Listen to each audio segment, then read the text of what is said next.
Bold Predictions version 11 tonight. We've got 5 more. This has been one of the most fun segments we've ever done continuously. This first one, there's a lot of boldness top to bottom here tonight, but this first one, I just don't know. But let's take a look at it, you and I together. Texas embarrasses Alabama in week 2. This is our first bold prediction from one of you. The rules are simple. Make a bold prediction you would bet your own money on. What do we define as embarrassed? Well, we have figured that has to mean 14 points or more.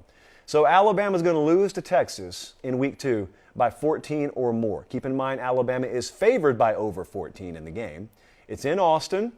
Texas got that going for them. How rare would this be? Well, Stats and Info, aka producer Jesse, looked this up today. 14-point or more loss for Alabama in the regular season. How many times do you think that's happened since 07? So Saban's second year, 08, through present day.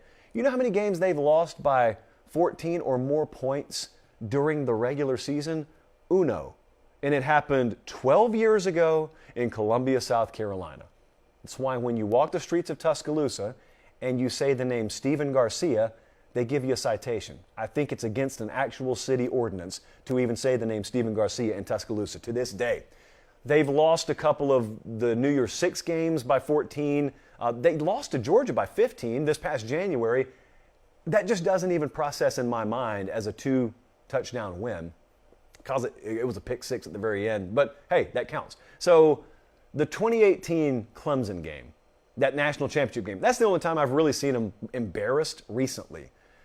Is that going to happen at Texas? I don't think so. That's why I put it at a 9.99 on the boldness scale. Texas could win the game. That wouldn't be the most wild thing to ever see. We're talking about embarrassing Bama, though. So they got to run it up on them. Do you know how hard it is to do that, period? I think you do because I just showed you. But secondly, the University of Texas doing it. How are they going to run away from Bama? Having the offensive line situation that Texas has, having a brand new quarterback to break in, how are they running away from Bama? It's one thing to beat them. Beating them by 14 plus, I have no clue how that happens. And so I'm giving this a 9.99. That's as close to a 10 on the boldness scale as it gets. Let's move to Michigan here because this one's pretty bold too. I gave this one an 8. Bold prediction. Michigan wins 8 games or less this season and Harbaugh's back on the hot seat watching in Alpharetta, Georgia there. Well, this is pretty tough to imagine for me too. So I put this at an 8.5 on the boldness scale. Michigan's got a very workable schedule this year. What are they made of? Anytime we're talking about an expectation for a team in a given year, we want to know what they are made of the past 4 recruiting classes. Top 15. Michigan has finished top 15 recruiting rankings in the past 4 classes, so it's a very solid nucleus of talent. As I said, very workable schedule here. Very workable. In fact, they should absolutely be undefeated entering October.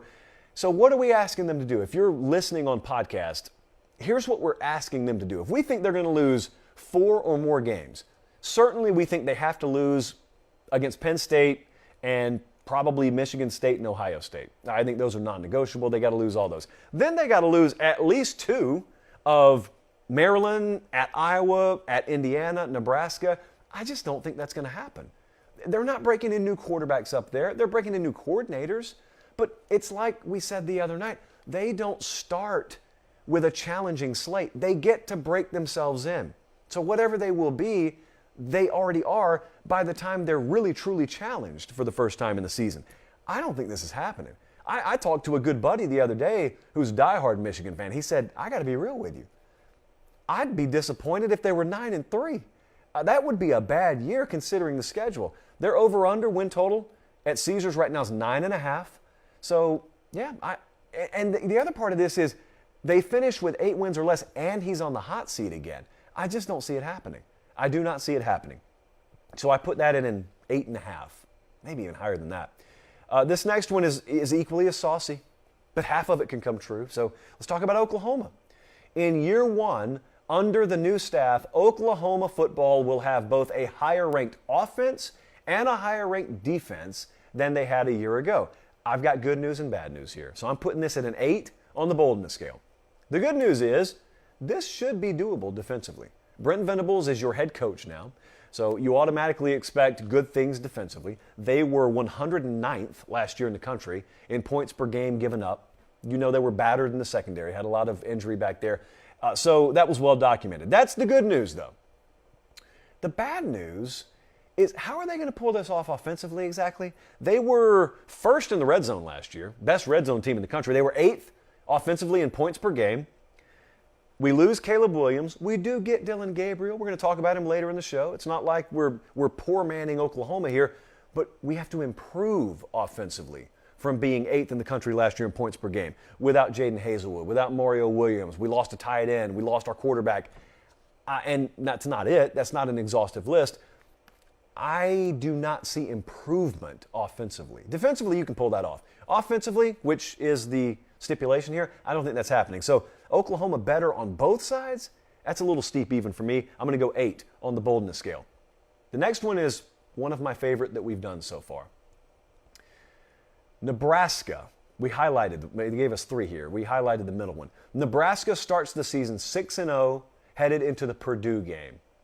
Now, a lot of you know Nebraska finished with a 3-9 record last year. So this sounds very bold, doesn't it? You know what it is to me? It's about a 6 on the boldness scale, and no more. Why is that? Well, let me explain to you how close this is to happening. If we just went by point spreads, let me tell you how close this is to happening. 1 upset away. Nebraska figures to be favored in 5 of their first 6 games, and look at week 4. If you're watching on YouTube, if you're listening on podcast, Oklahoma comes in there, and that's the 4th game of the season, and that is September 17th. And if they can pull that off, you figure Oklahoma, if they're going to be vulnerable, this would be the year. If they pull that off, they'll be favored against Northwestern, North Dakota, Georgia Southern, Indiana, at Rutgers. This could really happen. They could go to Purdue 6-0. Now, as much as I could see that happening, I think we all have to pour a huge bucket of cold water on this and remind ourselves that Scott Frost is entering his 5th year at Nebraska, and so far those records have sounded a little something like this: 4-8, 5-7, 3-5, COVID year, 3-9. Their over/under win total is 7.5 this year, so big things are expected. Clearly, a career year is expected from the odds makers. Part of that is due to, well, a lot of portal movement.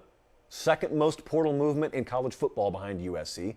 Part of that is due to Casey Thompson being quarterback there. Part of that is due to how many close losses they had last year. And part of it's just due to the fact that they've got a workable schedule. So, yeah, they could be 6-0. And also, Colin, could you throw their schedule back up for a second right quick? Because if you look at the conference games that they play to open the season, they've got Northwestern, they've got Indiana, and at Rutgers.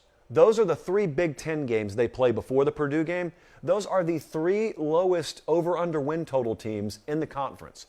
So if I were to construct this schedule, I could not have constructed it any more favorably. You finished 3-9 last year, and you're only a dog once before you play a game mid-October. That's there. That's there for the taking. All right, last one here. We got to do the acronym instead of the name of the school, for reasons that have been noted on this show before. Brigham Young is going to embarrass the Pac-12 again with wins at Oregon and at Stanford. I called this a 7 on the boldness scale. Now, where are these games? Well, Oregon is early. They play them week 3 in Eugene. They play at Stanford the last week of the regular season. What do you know about Brigham Young? Probably not a whole lot. Well, we told you the other night, and this is a stat that bears repeating, keep it in mind when you're going to the betting window. 1 of 19 teams in Power 5 that return a head coach, both coordinators, and a quarterback. They are 2nd in the country in overall returning production. They returned 88% of their production last year, which we value as a stat much more than number of returning starters. How much production do you return? 88% of what was a really good team last year returns production-wise this year. This is a really good team. They're going to be better than most teams that Oregon plays in the Pac-12. So that game at Oregon week 3, that's no gimme at all. And certainly they'd be favored right now if they played Stanford. Stanford's over/under win total is 4.5. Now Oregon is up there around the favorites to win the Pac-12 championship. They're at 9. This could happen. In fact, if they beat Oregon in week 3, they're probably on the national radar. So I gave this a 6. That's a tough game, week 3, but it's early in the year. New staff at Oregon. It's going to be one of the most physical challenges they have all year. So I gave that a 6. I don't know. That's not any bolder than a 6 to me.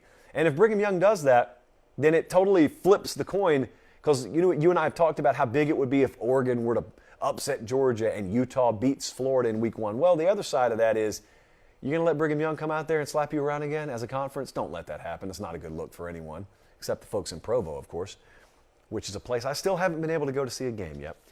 But those are Bold Predictions version 11.0. As always, I will be active in the comments.